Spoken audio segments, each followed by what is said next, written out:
Ayun mga kaibigan, second lap, Balagtas, Batangas, 137 kilometers. At ayun, wala tayong pauwi.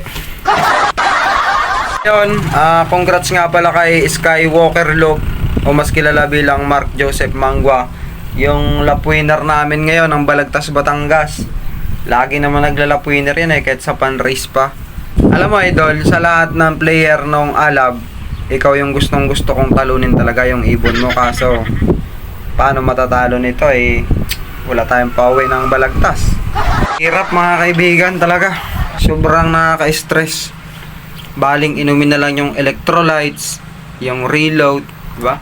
Yung mga mix ko pa na patuka pang recover, tapos ganun yung nangyari. Pauwi naman tayo kaso training ng 60 km si Algerta at si Paul Quinn. Pero yung asawa ni San Goku hindi rin umuwi, si Chichi. Paano mabubuo si Gohan, 'di ba, kung wala si Chichi? Alam niyo mga kaibigan, kanina ko pa gustong umiyak Hindi naman yung dahilan yung walang pauwi. Naiiyak na ako kasi sobrang sakit na ng liig ko. Alam niyo mga kaibigan, sa totoo lang, ako kasi yung tao na magaling magtago ng problema, magaling magtago ng, alam mo yun, yung mga hinanakit sa buhay. Sa katunayan ngayon, habang nagbibideo ako, habang nagsasalita ako ngayon, naiiyak ako nito.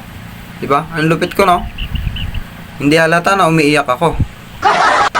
At bago ko tapusin tong video na to, nananawagan po ako sa lahat ng member po ng club ng Alab.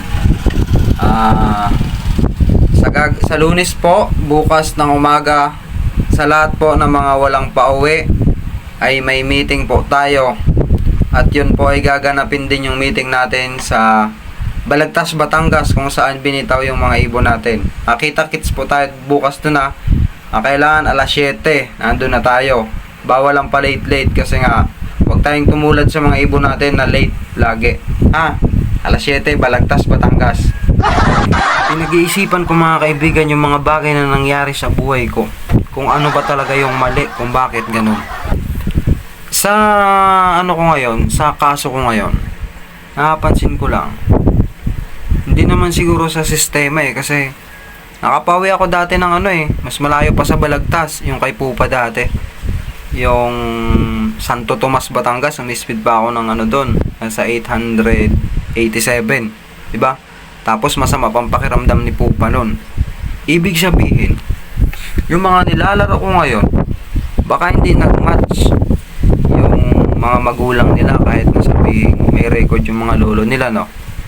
Ano kaya sa palagay nyo? Ganun kaya? May nangyari kayang ganun na hindi nagmamatch talaga?